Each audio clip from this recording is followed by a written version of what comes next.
tam lecimy tu. Wielka rafa, skok w dół. Delfin, wieloryb, wow. Kangur, koala, Australia. Witamy z Cairns. Mamy już busa. Powoli się rozpakowujemy i zaraz będziemy jechać dalej. No, nasz transport na najbliższe 10 dni dostaliśmy za free, ponieważ trzeba go przetransportować do Sydney. Mamy kilkaset kilometrów w gratisie. Akurat jest to na trasie, którą wybraliśmy na nasz pierwszy raz w Australii. Chciałbyś coś powiedzieć ciekawego? Jedziemy. Hej, przygoda. Dzisiejszy dzień spędzamy tutaj w Cairns. Właściwie to będzie taki dzień w końcu odpoczynku dla nas po tych 2 tygodniach. Jutro wybieramy się na rafę koralową, mamy wycieczkę. Dzisiaj mieliśmy lot 3,5 godziny i był tak zimny, że nie zdziwię się, jak będziemy chorzy, biorąc pod uwagę, że 3,5 godziny martwiliśmy, a teraz mamy 30 stopni i upał. A w ogóle z ciekawych rzeczy było to, że mieliśmy odprawę na terminalu międzynarodowym i tutaj przylecieliśmy, również tam sprawdzano paszporty, tak jakbyśmy przylecieli z innego kraju. Jak na Tasmanię lecieliśmy, to pani właściwie zwróciła mi uwagę, że to jest lot wewnątrzkrajowy, więc nie muszę pokazywać nawet paszportu, żebym schowała paszport. Tutaj mieliśmy normalną odprawę, nie mogłam odprawić przez internet nas. Nie wiem, dosyć ciekawa sytuacja. Początki nigdy nie są łatwe. Dzisiaj jeszcze dodatkowo dochodzi niewyspanie. Udało nam się ogarnąć kemping w Cairns. Teoretycznie na stronie było napisane, że minimum 2 noclegi. Przekonaliśmy panią do jednego noclegu i stoimy już w tak pięknym miejscu. My mamy w środku pięknego parku. Zrobiliśmy już zakupy, więc ja bym się z chęcią zdrzemnęła, ale w busie jest tak gorąco, że na razie chyba musimy go przewietrzyć. Nasza szafa na najbliższe 10 dni. No oszalał, oszalał. Proszę. Teraz będziemy się kąpać, moczyć. Popływaliśmy, ogarnęliśmy nasze ciała i uwaga, nawet zrobiliśmy porządki w kamperze. Rozłożyliśmy łóżeczko. Część rzeczy tam rzuciliśmy, część łóżko.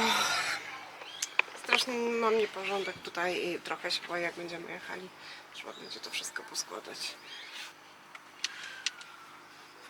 Przed chwilą na mnie krzyczały, że będą muchy tutaj przylatywały.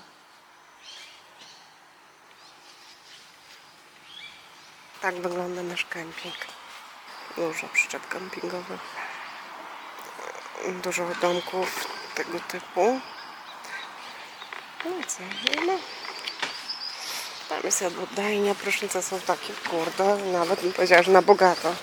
Gorąca woda często. Brakuje kosmetyków, no ale już nie szalejmy. Biegają tu dookoła. Tutaj jeden mnie atakuje. Cairns to połączenie lasu deszczowego i wielkiej rafy koralowej. Z tego powodu znajduje się w jego okolicy aż 400 gatunków ptaków, w tym aż 13 to są gatunki endemiczne. Nowy dzień. My właśnie wstaliśmy i będziemy na wycieczkę na rafę koralową, a tam z tyłu tak pięknie.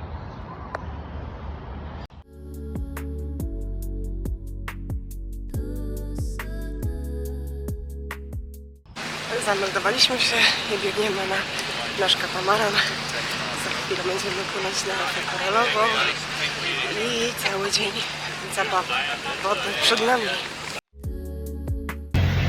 My już jesteśmy na katamaranie, płyniemy na rafę koralową. Jest pięknie. Jest część osób, które będą nurkowały z butlą.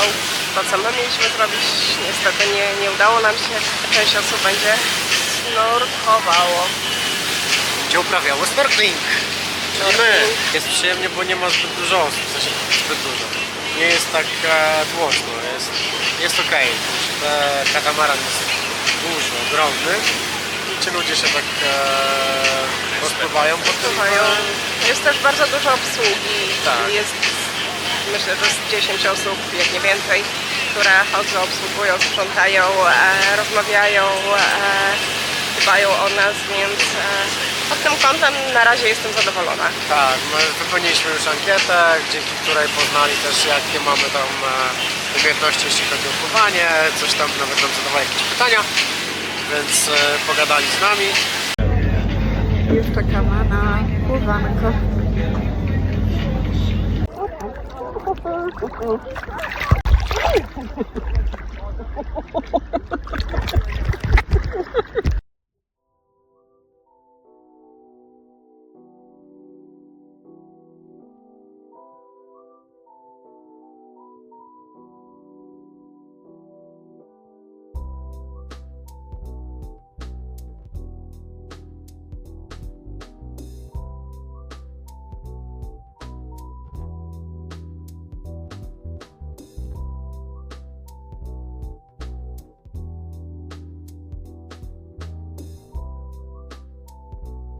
Właściwie już przy samym Cairns znajduje się rafa koralowa.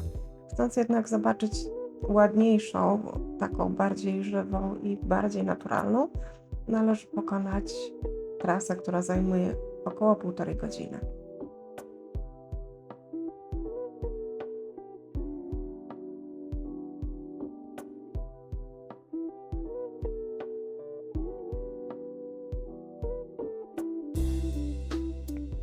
Wielka rafa koralowa ma długość około 2300 km i składa się z 3000 pojedynczych raf oraz setek wysp. Jest tak wielka, że widać ją z kosmosu.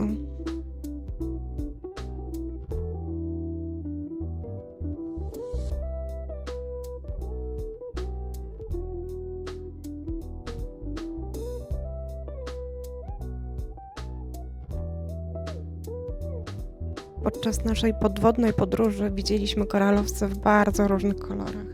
Zielony, żółty, różowy, a nawet fioletowy.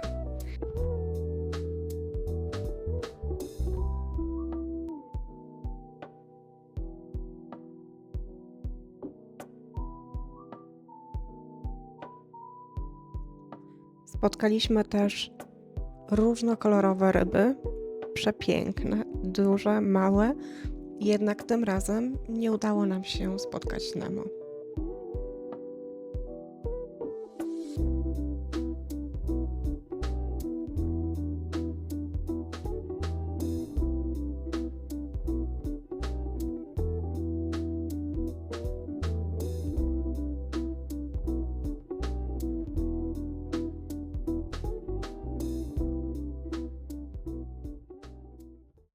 Jedna rafa koralowa za nami.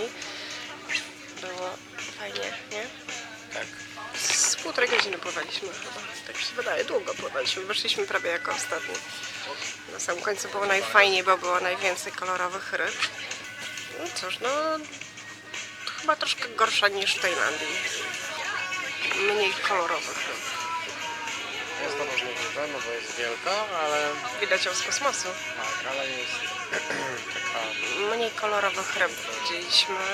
Kilka tylko było takich dużych, kolorowych. Kilka takich z długim nosem. Kilka takich jak węgorze. I bardzo dużo kolorowej rafy było. Fajnie, mi się podobało bardzo. Chociaż na początku panikowałam, bo nie potrafię pływać. Ale później już jakoś wychillowałam. Popłynęliśmy. Tak, popływaliśmy dosyć długo, intensywnie. Teraz pojedliśmy, chwilę odpoczynku i płyniemy w drugie miejsce. Zapływamy po koleżanki. Będzie wypływać z rybami na wielkiej rafie koralowej.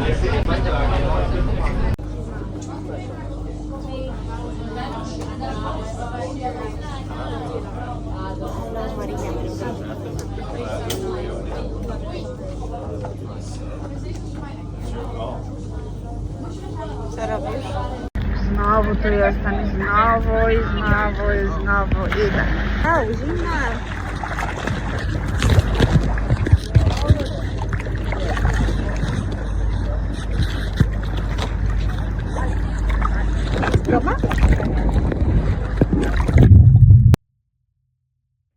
Nagrałam tą sytuację specjalnie dla takich osób jak ja, czyli osób, które bardzo słabo pływają albo w ogóle nie pływają i boją się, będąc podczas takich wypraw, wejść do wody.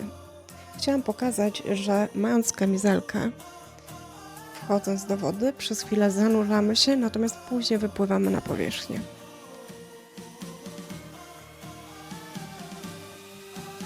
I jakie jest moje przesłanie? Dokładnie takie, że nie darowałabym sobie, gdybym nie weszła i nie obejrzała tego podwodnego przedstawienia tylko i wyłącznie z tego powodu, że nie umiem doskonale pływać.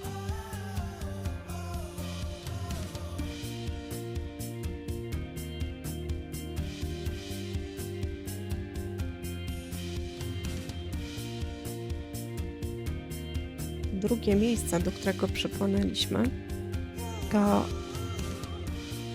przekrój wszystkich rodzajów koralowców. Od koralowców mózgowych, przypominających ludzki mózg i mających charakterystyczne rowki, przez koralowce gałęziste, czyli przypominające takie poroże jelenia. Tych było bardzo dużo. Zresztą koralowce mózgowe widziałam pierwszy raz w swoim życiu, a już kilka razy pokusiłam się i pływałam w takiej rafie koralowej. Widzieliśmy też koralowce stołowe, czyli tworzą szerokie, płaskie blaty. Pod nimi prawdopodobnie, zresztą wydaje mi się, że pod wszystkimi koralowcami, bardzo często znajdują się ryby. I widzieliśmy koralowce miękkie, czyli takie, które falowały na prądach morskich, jak rośliny.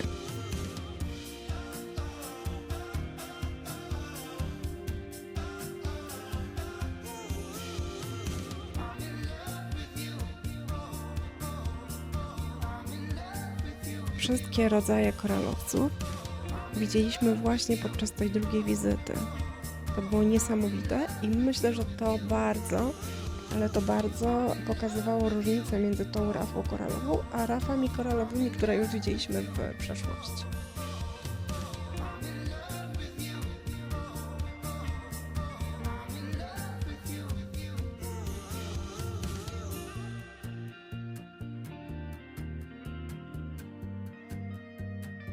Poruszanie się po tej części rafy było delikatnie skomplikowane. Było to spowodowane tym, że ona była bardzo płytko i od powierzchni wody dzieliło ją może pół metra, 80 centymetrów. Spowodowało to, że bardzo często, zupełnie niechcący, można było dotknąć tej rafy. Ja byłam akurat w takiej sytuacji i dlatego też miałam podrapaną nogę.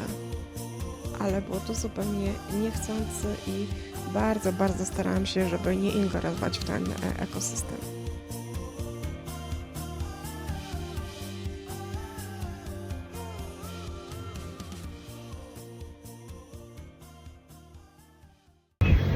Ponurkowaliśmy już po wielkiej rafie koralowej i teraz wracamy do naszego busa.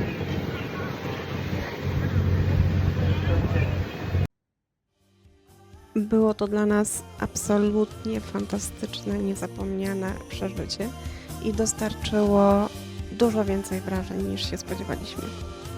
Jednakże dosyć zmęczeni tą atrakcją nie wyruszyliśmy dalej w drogę, ale wróciliśmy do kempingu, w którym spędziliśmy poprzednią noc i przenocowaliśmy jeszcze jedną noc więcej. Tu tam lecimy tu, wielka rafa, skok w dół.